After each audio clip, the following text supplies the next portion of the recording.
It wasn't supposed to be like this. Every morning I woke up next to him. Colton, my husband, the love of my life. We'd been together for years now, 4 years, and everything felt like it was falling into place.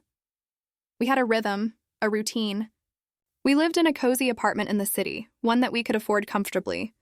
Nothing extravagant, but it was ours. I thought I was happy. Hell, I thought I was living the dream. At least that's what I told myself. So what do you think? I asked Colton one evening as we sat on the couch, surrounded by the mess of pizza, boxes, and half-drunk glasses of wine. I could tell from his expression that he was only half listening, his eyes glued to the television. I was thinking we could finally start planning that trip we've talked about. You know, the one to the coast, maybe in the fall. He didn't answer right away.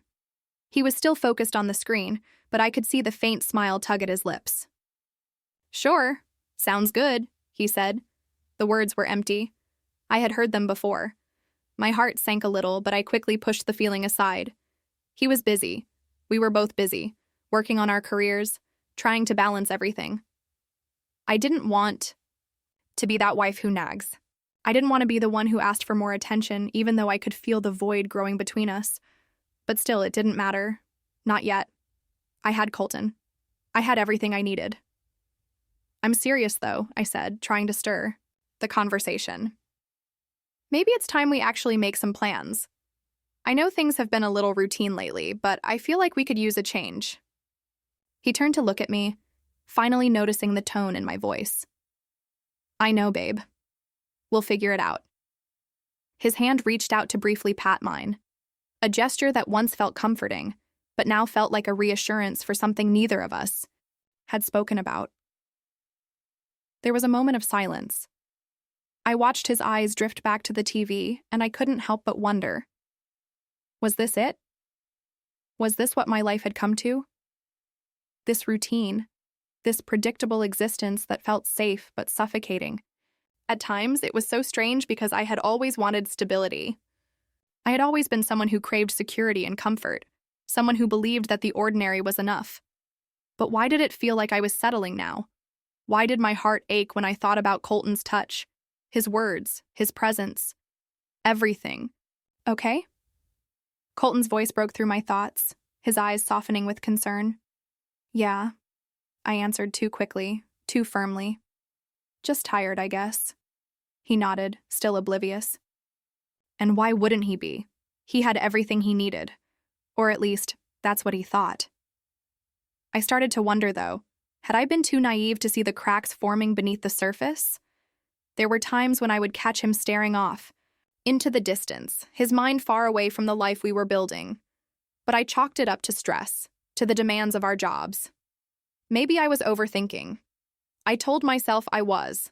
I told myself that everything was fine and that my suspicions were just figments of an overactive imagination. Colton loved me, right? We'd been through too much together for him to throw it all away. But then why did it feel like something was missing? Hey, do you remember our first anniversary? I asked suddenly, trying to recapture that spark of excitement I'd felt at the beginning of our relationship. His smile was faint, like a shadow of the past. Yeah, he said. We went to that little restaurant downtown. You wore that dress I loved. I smiled, forcing myself to remember. I wanted to hold on to those memories, but they felt distant now. It feels like that was so long ago. Time flies, he replied, his voice distant, as if he wasn't really talking to me. I stared at him, trying to connect, trying to get through to him. There was a part of me that wanted to shake him, to make him see what I was seeing, this emotional distance growing between us. But instead, I swallowed the words that bubbled up in my throat and let them die in silence. Yeah, it really does, I finally said, my voice smaller than I wanted it to be. And so, we sat there in the same apartment, in the same routine, both pretending that everything was fine. But in the back of my mind, I couldn't shake the feeling that something was slowly unraveling, like the threads of our perfect little life slipping away one by one. It wasn't the first time I had felt this way. But this time, it was different. I felt it deep inside, a gnawing emptiness that wouldn't let go. Maybe I was just overthinking it. Maybe it was just a phase. But somehow, deep down, I knew this was the beginning of something I couldn't ignore. And I wasn't sure I was ready for what was coming next. I was sitting in the kitchen, scrolling through my phone, when the notification popped up. A text message from an unknown number. My heart skipped a beat. I stared at the screen, wondering if I should even open it. What was it? Spam? A mistake? But no, it had a name I didn't recognize. "Hey, it's Sarah. We need to talk." My fingers froze, the screen blurring before my eyes. Sarah? I didn't know anyone by that name. I clicked on the message, my heart pounding in my chest. The text that followed made my stomach turn. "We need to stop pretending like this isn't happening. I can't keep doing this in the shadows." I blinked, my thoughts scattering. My breath caught in my throat. My mind raced. I didn't want to believe it. I couldn't believe it. No, this had to be some kind of mistake. Some random person playing a prank. Or maybe a wrong number. But the more I stared at it, the more my doubts grew. My chest tightened. I could feel the weight of it crushing me, every word sinking deeper into my gut. Was I overreacting? Could this just be some bizarre coincidence? Leaned back in the chair, trying to make sense of it. Colton's face flashed in my mind. No, he couldn't be cheating. He loved me. Didn't he? We had plans, dreams. We talked about the future, about building our lives together. He wouldn't do this to me. Not him. But then, why was I getting this message? I tried to think of any reason that would explain it, any reason that wasn't the one I didn't want to consider. But nothing made sense. My fingers shook as I typed a quick reply, trying to play it cool. I didn't want to sound desperate, but my heart was racing. Who is this? What are you talking about? I waited for a response, but nothing came. The silence felt suffocating. I looked at the message again, then the time, 9:45 p.m. Colton. Wouldn't be home for another hour. He was out with his friends. I kept thinking, just wait. Maybe there's an explanation. I shook my head, forcing myself to take a deep breath.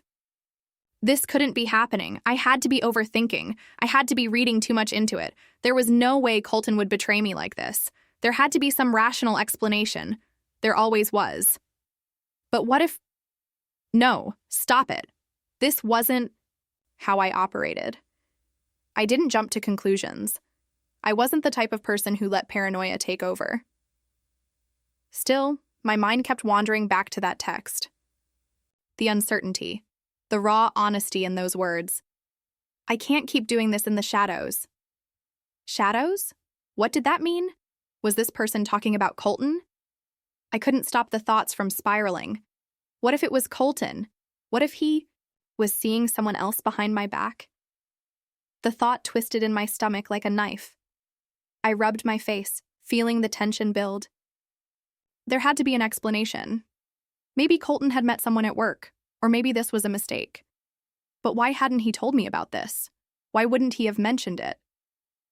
My mind kept turning over the same possibilities, but the truth seemed too far out of reach. I couldn't believe it. Not Colton. But then, why was I sitting here, obsessing over a message from a woman I didn't even know? I jumped when my phone buzzed again. Another message from Sarah. You don't need to pretend anymore. I know what we have isn't fair to you, but I can't keep hiding this. My stomach lurched. I read it again. I know what we have. This wasn't a random person. This wasn't a mistake. I had to face it. I didn't want to. I didn't want to believe that my life was falling apart over a text message, over something I didn't want to see. But deep down, the pit in my stomach told me the truth. This wasn't some sick joke. I squeezed my phone, the screen lighting up, but it did nothing to soothe the ache in my chest. Colton. I couldn't wrap my mind around it. How could he do this? Why would he do this? I needed to talk to him. Confront him. But I wasn't ready. I wasn't ready to hear whatever explanation he might have. I stood up, pacing around the kitchen. This wasn't real. It couldn't be real. My breath came faster and I felt a sharp sting in my chest. I couldn't breathe. I wasn't ready to face him. Not yet. But I had to know the truth. I had to. I didn't know what I was going to do when he came home. I didn't know what I would say, how I would even begin to process this. But I knew one thing for sure. I couldn't just sit here pretending everything was fine anymore. I needed answers, and when he walked through that door, I would have them. The receipt was there, tucked in between the papers on the kitchen counter. I had been avoiding it all day, hoping I was just overreacting. But when I picked it up, my heart dropped into my stomach. It was a hotel receipt. For a hotel I didn't recognize, in a city 2 hours away. I didn't know what to do with it. My hands shook as I stared at the date, the amount, and the name on the receipt. I couldn't breathe. It felt like the walls of the apartment were closing in on me. I wanted to scream, to throw the damn thing out and pretend like I never saw it. But the truth was already in front of me. There was no escaping it now. I dropped the receipt on the counter, pacing the room. My mind spun, desperate to find an explanation. Maybe Colton had gone for work? No. The receipt was for 2 nights. There was no work conference that could justify that. I kept staring at the receipt, hoping it would change. Hoping it would somehow magically turn into something harmless, but it didn't. It just stared back at me, cold and accusing. Suddenly my phone buzzed. I jumped, reaching for it instinctively. It was a message from my best friend, Emma. "Hey.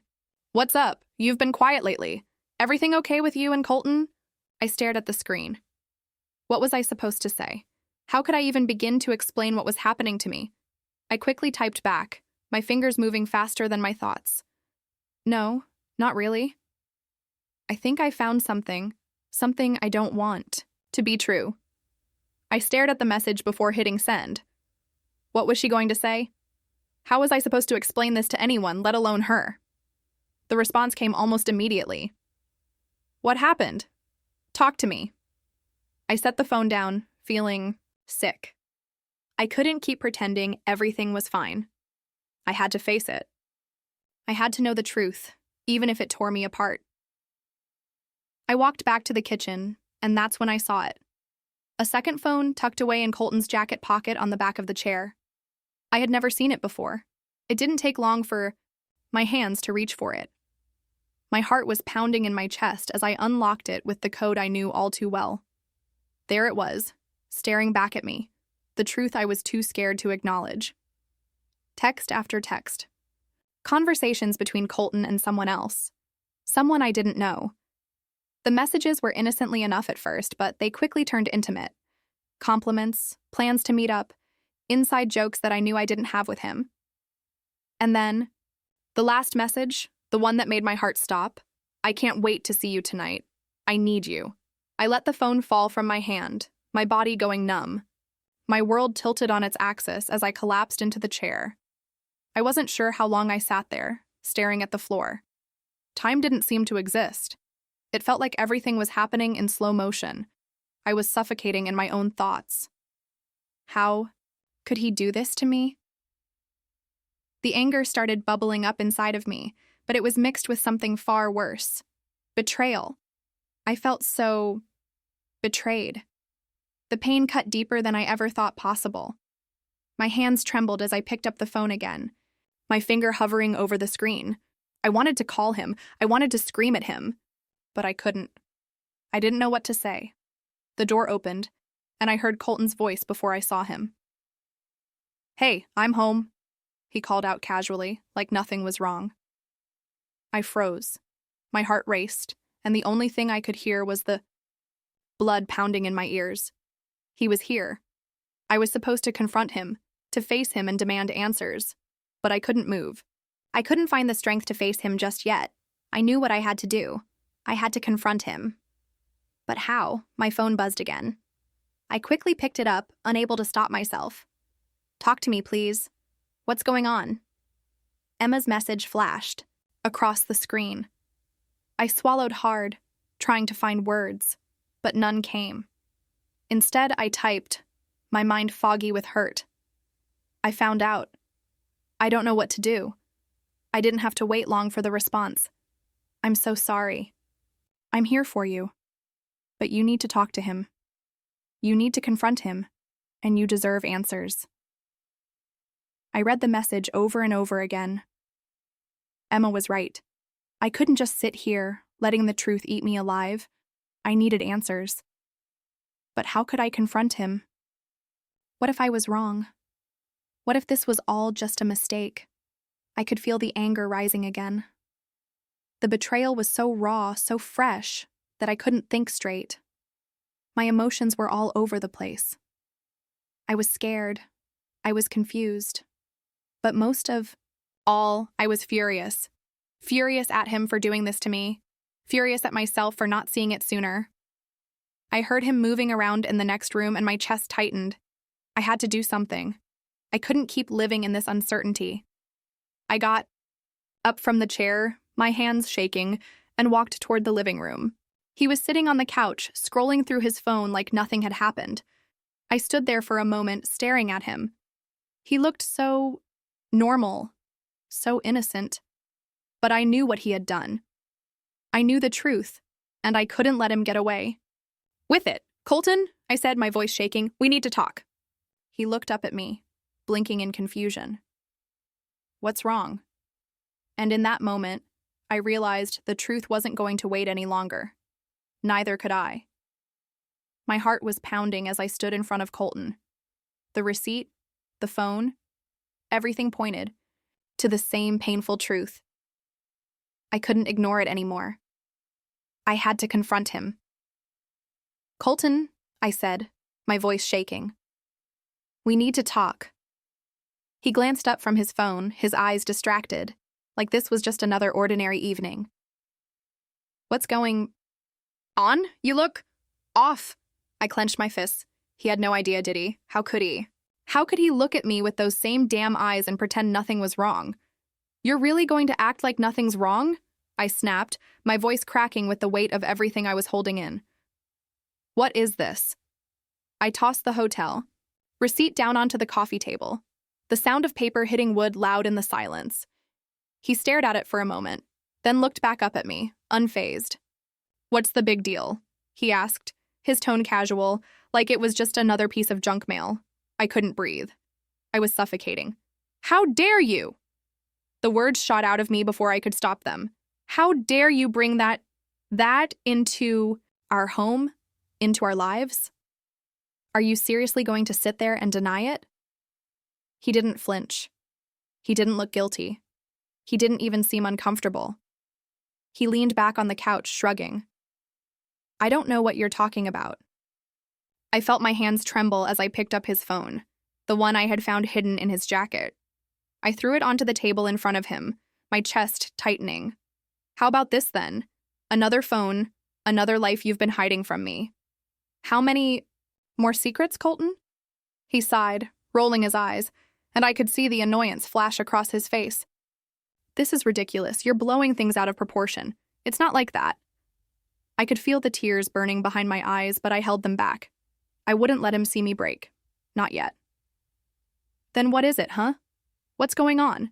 Because I'm done pretending I don't see the truth. What the hell is going on with you? He stayed quiet for a moment, rubbing the back of his neck. You're being paranoid. You've been acting weird lately. His voice was cold, almost dismissive. Maybe if you actually paid attention to me instead of whatever this is, you'd understand. You're pushing me away and then acting like I'm the one doing something wrong. I felt the blood drain from my face. He was gaslighting me. I knew it. I could feel it in my bones. I'm pushing you away? I laughed bitterly, but it felt hollow. I didn't know I was supposed to compete with some hotel stay and another woman's texts. Is that it? You couldn't even tell me, could you? You just hid it. And now I'm crazy for asking? He looked at me like I was the one being unreasonable. You're overreacting. This isn't what you think. You're reading too much into it. Just calm down. I wanted to scream. I wanted to throw something, anything, to make him feel what I was feeling. Calm down, I said, my voice rising, full of hurt and rage. How the hell do you expect me to calm down when I find out my husband has been lying to me for God knows how long? You don't get to play the victim here, Colton. You don't get to make me feel like I'm crazy for asking for the truth. His eyes narrowed, and for a second I thought I saw something flicker there. But it was gone in an instant, replaced by irritation. You're being dramatic. This is all just some misunderstanding, and you're blowing it up into something it's not. I could feel my face flushing with frustration. I opened my mouth to respond, but no words came. Instead, I stared at him, waiting for him to say something, anything that would make sense. But there was nothing. No apology, no regret, just cold indifference. I'm done, I said finally, my voice low. I'm done with this. I'm done with you lying to me. I can't do this anymore. His expression softened slightly, but there was no remorse in his eyes. I don't know what you want from me. We're fine, it's not a big deal. He leaned forward, trying to reach for my hand. Come on, don't let this ruin us. I pulled my hand away, my heart breaking all over again. How can I trust you anymore, Colton? How can I? You're sitting here acting like nothing is wrong, but everything in me is screaming that you've already checked out, that you've been gone for a while, and I never saw it coming. He sighed again, running a hand through his hair. This is why I didn't want to tell you. You always overreact. I didn't want to hurt you. Hurt me? The audacity. You've already hurt me, Colton. You just don't care enough to see it. For a moment, there was silence between us, thick and heavy. And in that silence, I realized something. He wasn't sorry. He wasn't going to fight for me. He was too far gone, and so was I. I stood up, shaking my head. I don't think I can do this anymore. Colton didn't try to stop me. He didn't even move. He just sat there, staring at me, like this conversation meant nothing to him. And maybe for him, it didn't. I turned to leave, but before I could make it out the door, I heard him call after me. You'll regret this, he said. But the only thing I regretted was not doing this sooner. I couldn't stop thinking about it. It felt like a constant ache in my chest, like I couldn't breathe without it cutting through me. Every thought, every conversation, every moment now had one focus: the affair, his affair, the betrayal. I couldn't get the image of him with someone else out of my mind. The idea that my husband, my Colton, could give his attention, his touch, his love to someone else, it ate at me. I tried to sleep, but the only thing I could see was the text messages, the hotel receipt, the phone. All of it was there, burning, in my mind, and I couldn't look away. Why wasn't I enough? I whispered to myself as I sat on the edge of the bed, staring into the darkness.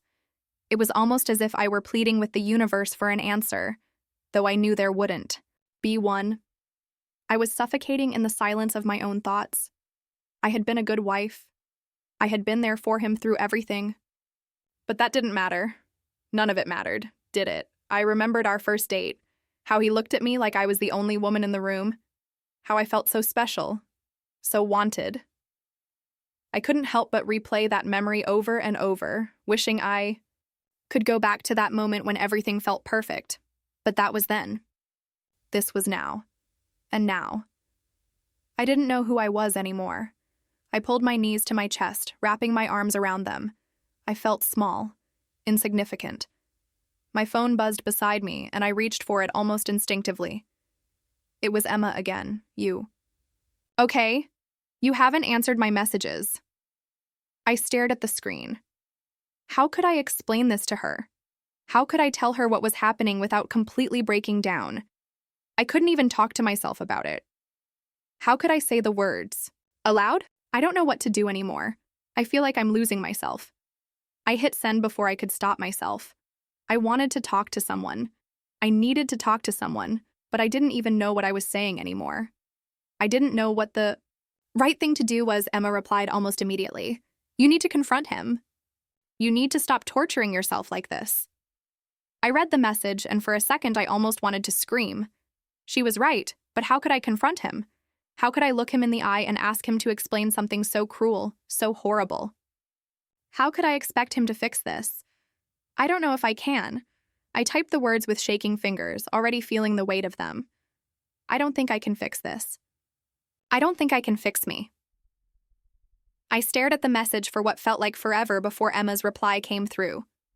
You can't fix him. You can only fix yourself. And you need to. For you. I read it over and over again, but I didn't know if I believed it. How was I supposed to fix myself when I felt like my heart had been ripped out of my chest? I glanced over at the empty side of the bed. Colton wasn't there. He hadn't been there for the past few nights. And even when, he was, it felt like he was a million miles away. I wanted to reach out, to pull him back in, to somehow make him feel what I was feeling. But all I could do was stare at the empty space beside me. How could I ever trust him again? I knew I had to leave. I knew I had to. But every time I thought about it, the words felt heavy in my mouth. I wasn't strong enough. I wasn't enough. I'm not enough, I whispered to myself, and the tears started to fall, hot and unstoppable. Why didn't he see it? Why didn't he see how much I had given? How much I had loved him? Was it just too easy for him to throw it all away? I had never felt this worthless before. I had never questioned myself like this. Was I ugly? Was I boring? Was I not enough for him anymore? The tears came faster, and I let them fall. I didn't try to stop them. I had nothing left. I felt empty, drained, like everything I thought I knew about myself, about my life, was being crushed under the weight of his betrayal. I wanted to confront him. I wanted to yell at him, make him understand how much this had broken me. But what? If he didn't care? What if he didn't even care enough to fight for me? What if, deep down, he was already gone, and I was the only one still holding on? I couldn't breathe. I couldn't think.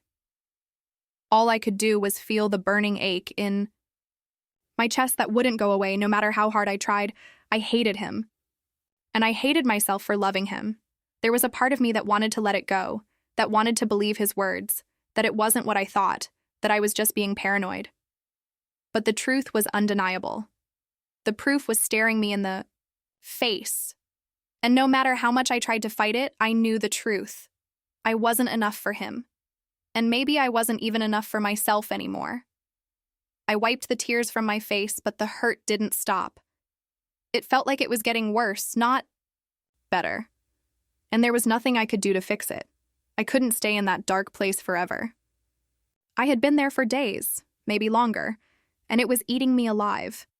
Every minute I spent wallowing, every tear I shed, Colton was out there, living his life, probably with her. And here I was, stuck in my own misery, not doing a damn thing about it. But that stopped today.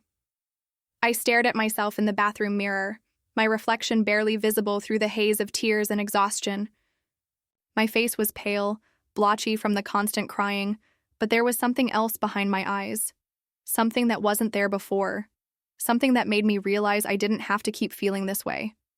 I wasn't going to let him destroy me. Not anymore. I grabbed my phone and texted Emma. I'm done feeling sorry for myself. I need to do something. She replied instantly. Good. You deserve better, you know that, right? I took a deep breath, trying to calm my nerves. I don't know where to start. Start by getting your power back. You're not his victim. You're stronger than this. It was so simple, yet the words hit me like a punch. I'm not his victim. I repeated it in my mind, over and over. I wasn't. I didn't have to be. I could take control. I knew I needed to face Colton, but not yet. Not in the way I wanted to. No, this time I would do things on my terms. I wasn't going to beg for answers, wasn't going to allow him to twist everything into being my fault. I was done with that. I sat on the couch and typed out a message to him, my fingers trembling. We need to talk. When you're ready to be honest with me, let me know. I didn't expect a quick response, but I needed him to know that I was not just going to sit around and wait for him to decide if he cared enough to fix this. Then I called Emma. Hey, she answered quickly, her voice filled with concern. You okay? I'm not okay, I said, my voice shaking for the first time today. But I will be. I'm done being his doormat, Emma. I'm done waiting for him to change or apologize. He doesn't get to control me anymore. I heard her take a breath on the other end. That's good. You are in control. You always have been. It's just hard to see it when you're in the middle of the storm. Yeah, I whispered, more to myself than to her. I've been letting him take everything from me. My confidence, my peace of mind. And I've been letting him get away with it. She was quiet for a moment, then said, You know what you need to do, right? I didn't answer immediately. The truth was, I wasn't sure I did. But then it came to me. I could heal. I could move on. But I also deserved justice. I deserved to be heard, to be acknowledged for the pain he caused. And I wasn't going to let him walk away without facing the consequences of what he'd done. I need to do something that puts me back in control, I said finally, my voice gaining strength with each word. I need to get back to me, not the version he made me into, not the version who kept forgiving and excusing his behavior. The real me. Emma's voice softened. And what's that look like? I don't know yet, but I'm going to find out. I'm not going to let him ruin me. I'm going to take my power back. There was a pause, and then she said, I'm proud of you. I smiled, feeling the warmth of her support. Thanks, Em. I really need you right now. I don't know where I'd be without you. Well, you don't have to go through it alone, she said. I've got your back, always. I hung up the phone, feeling a renewed sense of determination fill me. This was the turning point. I wasn't going to let myself fall any deeper into this pit of despair. I would rise from this. As I stared at the screen of my phone, I saw Colton had replied to my message. What do you mean? I don't know what you're talking about. I almost laughed. Of course, he was going to play the victim. He couldn't even own up to it. Didn't respond right away. I didn't need to. He had already shown me who he was. I didn't need his words to validate me. I was done with his lies. I knew what I had to do next. I wasn't going to let him off easy. If he thought he could just get away with this, he was wrong. I didn't care if it was about revenge or justice or just taking back my life. I was going to make sure he saw that I was worth more than the way he treated me. I stood up and walked over to the closet. It was time to start making plans for myself. No more self-doubt, no more thinking I wasn't enough. I was enough. I always had been, and I was going to prove it. Let's do this, I whispered to myself, a fire sparking inside me that hadn't been there in a long time. I didn't know what was scarier, revealing the truth to everyone or the thought of letting Colton get away with it. But either way, I wasn't going to stay silent anymore. I stood in the living room, staring at my phone, the weight of what I was about to do hanging heavy in my chest. But there was something else, too. Something that felt like power. For the first time in days, I felt in control. I sent the group text to my closest friends first. I need to talk to all of you. It's about Colton. It's time you knew the truth. I set my phone down, pacing the floor. My heart raced. I didn't know how they would react, but it didn't matter. I wasn't doing this for their approval. I was doing it for me. The phone buzzed almost immediately. What's going on? Are you okay? Emma's reply. Her concern was evident, but I could feel her understanding beneath it. No, I'm not okay. But I will be. Colton's been lying to me, and I can't keep pretending everything's fine. A few minutes passed before my mom's reply came in, her message even quicker than Emma's. What do you mean? What's going on with Colton? I sucked in a deep breath, trying to steady myself. Then I typed the words that had been boiling inside me for so long. He's been having an affair with someone I don't know, and I'm done pretending I don't see it. I stared at the message for a long time before hitting send. The relief that washed over me was immediate, but the fear followed quickly behind it. What if they didn't believe me? What if they didn't understand? But I couldn't wait anymore. I needed them to know. I needed them to see what I had been too blind to see before. Within seconds, the responses started coming in. Are you serious? Oh my God, I'm so sorry. What the hell? Why didn't you tell me sooner? I'm here for you. You deserve better than this. Do you need me to come over? I felt the tears start to well up, but this time they were different. This wasn't pain. This wasn't helplessness. This was power. I had taken control of my life, my truth, and no one was going to take that from me. Just as I was about to send another message, Colton walked in, his keys clinking as he tossed them on the counter. "Hey, I got the takeout," he said, sounding casual, completely unaware of the storm that was about to hit. I turned to him, my voice steady, but my anger bubbling beneath the surface. "You need to know that everyone's about to find out." He froze for a moment, the casual demeanor dropping from his face. "What do you mean? What are you talking about?" I took a deep breath, my body trembling with a mix of adrenaline and rage. "The affair, Colton. Everyone's going to know." His face shifted, the first sign of genuine emotion cracking through. "You can't do this," he said, his voice sharp, almost panicked. "You don't know what you're doing." I laughed bitterly. "I know exactly what I'm doing. I'm taking back my power. I'm not going to sit around while you destroy everything." His face twisted, his anger flaring. "You think this is easy for me?" He took a step forward, his voice rising. "I've been trying to fix things, and you just fix things?" I cut him off, fury coursing through me. "By sleeping with someone else? That's how you fix things?" He opened his mouth, but no words came out. I could see the guilt in his eyes now, but it wasn't enough. It wasn't enough to undo what he had done to me. "I'm done, Colton. I'm done being your fool." I turned away from him, picking up my phone again. "I'm telling everyone the truth. You don't get to hide anymore." I hit send. I sent it to everyone in our family group chat. All the lies he had fed me over the months, years even, would be exposed. Colton's face had gone pale, but I didn't care. He didn't get to control me anymore. "You're making a mistake," he said. Quietly, his voice laced with desperation. "You don't want to do this, you'll regret it." I looked at him, my heart beating in my chest like a drum. "No, Colton, you're making a mistake, and I'm done fixing it for you." There was silence. The kind of silence that made every second feel like it was stretching into eternity. But then, my phone buzzed again. The response came from Emma, followed by my mother, followed by everyone else in the group. "We're here for you. We love you. You deserve so much more.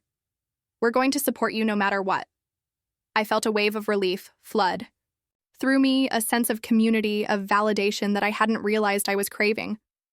I wasn't alone in this. They were standing with me. And for the first time in what felt like forever, I knew I was doing the right thing.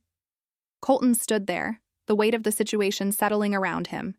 His mouth opened, but no words came out. "You've already lost," I said, my voice cold, "and you don't even realize it." I turned away from him then, my eyes burning with unshed tears. Not from sadness, but from the relief of finally letting go. I had taken back my life, and I wasn't going to let him or anyone take it from me again. I felt my phone buzz one last time. Another message from Emma. "I'm proud of you," I smiled, feeling the power of those words settle into my soul. For the first time, I truly felt free. The aftermath hit me harder than I expected. At first, I felt the satisfaction of having exposed the truth, but that quickly faded when I realized how much it would change everything. I wasn't just confronting Colton anymore. I was confronting a new reality, one where everything I thought was solid, my relationship, my friends, my family, was suddenly shattered. I sat in my living room, phone in hand, scrolling through the messages. Some of the responses were supportive, others not so much. The group chat I'd sent the truth to had lit up with everything from shock to disgust to anger. But there were others who questioned me, family members who couldn't wrap their heads around it. Colton's family, too, calling me everything from vindictive to hysterical. I knew they weren't coming from a place of understanding, but it stung just the same. "You're making a mistake. You'll regret airing all of this out." one of his relatives had messaged me. I was still processing the emotions that came with that. I had never imagined I'd be in a position where I was defending myself for revealing the truth. But I didn't regret it. Not for a second. I leaned back against the couch, taking a deep breath. I could feel the pressure building in my chest. What had I done? What was I supposed to do now? The weight of everything hung over me like a fog, but I couldn't let it consume me. Not now. I needed to talk to someone. Emma. She'd been my rock through all of this. I grabbed my phone and dialed her number. She picked up after the second ring. "Hey," she said, her voice a mix of concern and warmth. "You holding up okay?" "I don't know," I admitted, the words feeling heavier than I wanted them to. It's harder than I thought it would. "B, you're strong," she said, her voice unwavering. "You did the right thing. You can't control how people react. But you can control how you move forward." I let out a shaky breath. It just feels like everything's falling apart. My family, Colton's family. I didn't think it would be this hard. Because you're dealing with people who don't know the truth of what happened. They don't see the months or years of hurt you've carried. You're walking through this alone, but you're not alone. Not really. I wiped my eyes, embarrassed by the tears that wouldn't stop falling. I feel so exposed. Everyone knows now. They know how bad it got. They know what he did. "I get it," Emma said softly. "But they also know you stood up for yourself. And that matters more than what anyone else thinks." She was right. I hadn't just exposed Colton. I had exposed myself, my vulnerability, my pain. But in doing that, I had also taken my power back. And that was worth everything. The conversation with Emma was exactly what I needed, but it didn't erase the sting of the aftermath. The next day at work, I was met with whispered conversations and awkward glances. My coworkers didn't know the full story, but they knew enough. Some avoided me, others gave their half-hearted support, but it didn't change the fact that I felt like I was living in the aftermath of a bomb that had gone off. I kept my head down, focusing on my tasks, but the tension was palpable. It was hard to concentrate when my mind kept drifting back to Colton, to the conversation we'd had, to the lies. I finally decided I couldn't wait for closure to come. To me. I had to take it. I texted Colton later that day, a short, simple message. "We need to talk." I didn't expect an immediate reply, but it didn't matter. I wasn't doing this for him anymore. I was doing it for me. When he finally responded a few hours later, it wasn't with remorse. It wasn't with apologies. Instead, it was a defensive rant about how I was being unreasonable, how I was ruining everything, how I needed to move on. And that was when I knew. I didn't need him to apologize. I didn't need him to make me feel better about his betrayal. I had already taken the first steps toward healing. The validation, the apology. It would never come in the form I was hoping for. I called Emma again that night, needing to hear her voice. "It's not going the way I thought," I said, frustration creeping in. "How so?" she asked gently. I keep waiting for him to say something that makes sense, something that makes me feel like I matter. But all he's doing is digging in deeper. It's like I'm the one who's in the wrong." Emma paused, then said, "He's not going to give you the closure you want. You can't rely on him for that anymore. But you have to know, you do matter. And you're moving on. That's what matters now. Not him. You." The words hit me, sharp and true. I had been looking for answers from the wrong person all along. I didn't need Colton's approval. I didn't need his words. I needed to trust myself. I needed to believe that I was strong enough to do this on my own. The next few days were hard. There was no denying it. I spent some time reflecting, pulling myself together, and focusing on my own growth. I began to slowly rebuild the parts of myself I had lost along the way. I started going back to the things I loved, the things that made me feel like me again, working out, reading, taking long walks by myself. I had spent so much time thinking about Colton that I had forgotten who I was outside of our relationship. It felt good to start finding myself again, to start trusting myself again. One night, as I sat down to dinner alone, I realized something. I was okay. I had done the right thing, and no matter how messy it had been, I would make it through. I was stronger than I gave myself credit for. I picked up my phone and saw a message from Emma. "Proud of you. Keep going." I smiled. For the first time in weeks, I felt like I could breathe again. I wasn't done with the healing process, but I was on the right path. I had survived. And I would thrive. It's funny how much power you can gain when you stop giving someone control over your life. The last few weeks had been a whirlwind. I had been riding this wave of anger and hurt, but now I was calm. The storm inside of me had passed. It wasn't about revenge anymore. It wasn't about making him suffer. It was about making myself whole again. And that started with the final confrontation. I texted Colton, my fingers steady as I typed the words, "We need to talk, for real this time." His reply came fast, almost too fast. "What now? Can't we just let it go?" I almost laughed. He still thought it was that simple, that he could just smooth things over and pretend everything was fine. But I wasn't that naive anymore. I responded, "No, this time you're going to listen. You're going to hear me out." I could already feel the tension in my chest building, but there was something else, too. Peace. I wasn't afraid anymore. I wasn't scared of losing him because I had already lost him, and I had survived it.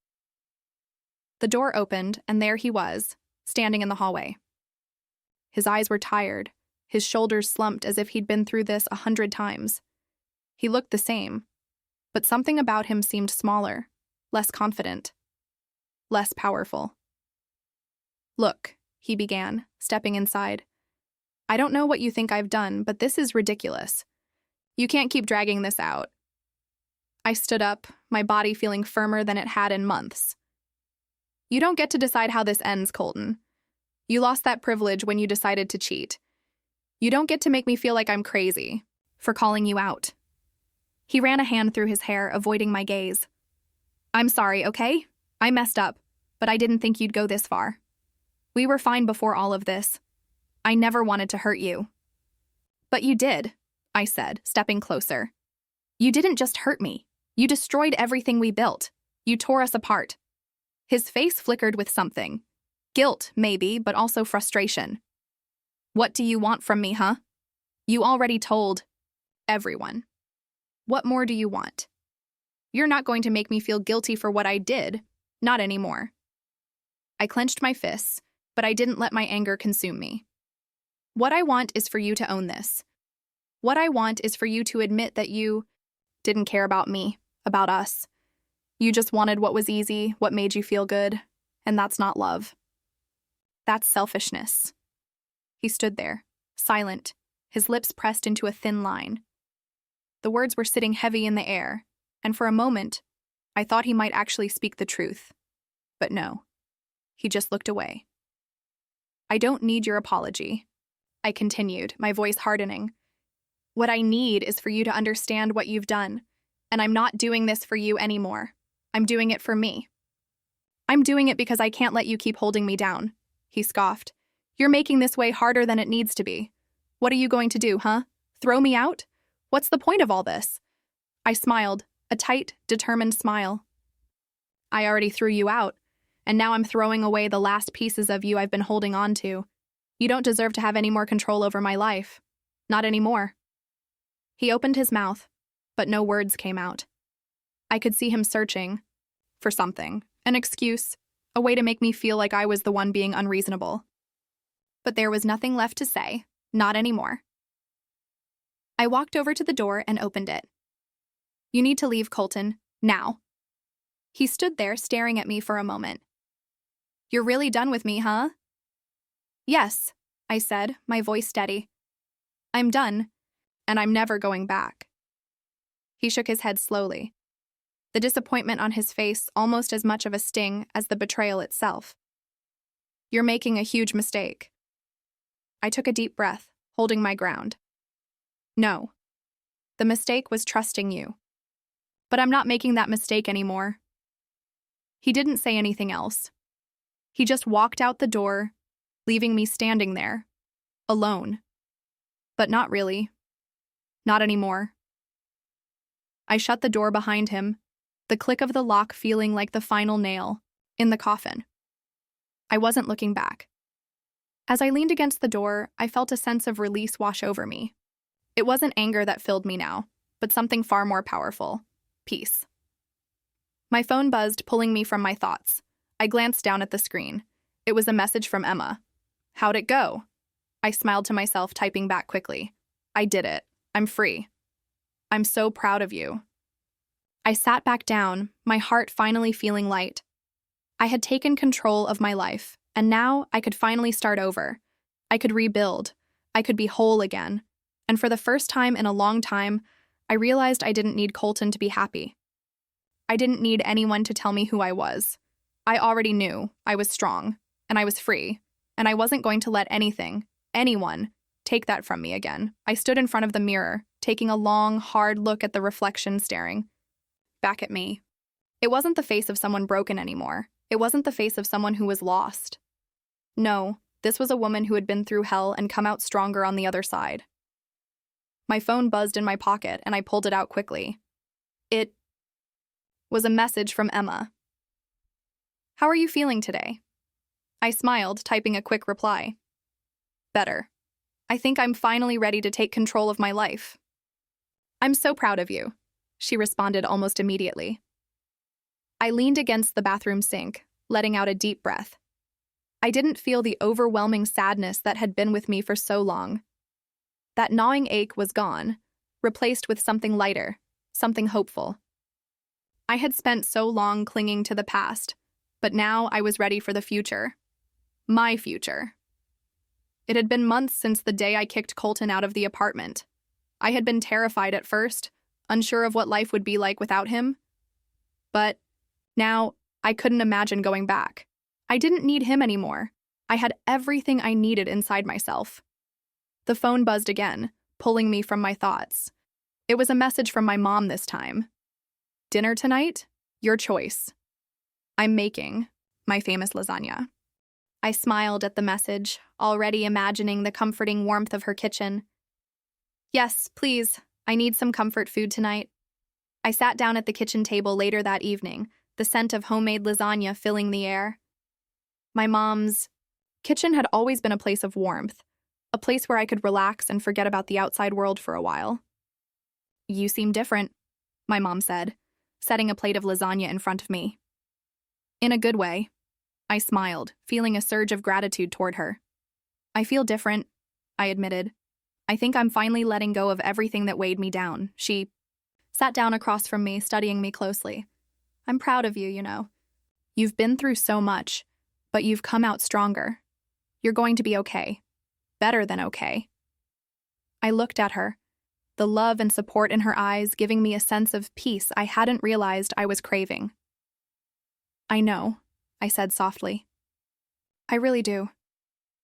We ate in comfortable silence for a while, and I couldn't help but reflect on how much I had changed. There was a time when I would have never considered the possibility of moving on, when I would have clung to the idea of us, of a life I thought we were supposed to have. But now, I was free. I was rebuilding myself piece by piece, and it felt good. As we finished dinner, my phone buzzed again. I glanced at it, seeing a message from my old friend, Sarah. "Hey, I saw you posted some new artwork on Instagram. It's amazing. Have you thought about showing it somewhere?" I felt a spark of excitement. Over the past few weeks, I'd started picking up my painting again. It was something I'd always loved, but it had been buried under the weight of everything else for so long. Now it was like a lifeline, an outlet for my emotions and my creativity. "Thank you. I've been thinking about it. Maybe a gallery, show or something." Her response came quickly. "I think you should. You've got so much talent and you've been through a lot. It's time for you to share it." I smiled to myself. I think you're right. I'm going to start looking into it. I didn't know exactly where that journey would take me, but for the first time in a long time, I felt excited. There were possibilities ahead. So many possibilities. Later that night, I lay in bed, staring at the ceiling, and I realized how far I'd come. I had faced my fears. I had confronted the truth, and I had walked away from a toxic relationship. I had rebuilt myself. And the best part? I was still standing. I thought about love too. Not just romantic love, but the love I'd been giving. Myself. The self-love that had been missing for so long. It was so much more important than any relationship I'd had. Because without loving myself, how could I expect anyone else to? And as I lay there in the quiet of the night, I knew something else too. I was ready for the next chapter of my life. Maybe there would be new love. Maybe there wouldn't. But what mattered was that I was whole. I was strong. I was me. I smiled, softly, closing my eyes. For the first time in a long time, I felt at peace. Tomorrow was a new day, and I was ready for it. Here's to new beginnings, I whispered to myself. And for the first time, I truly believed it.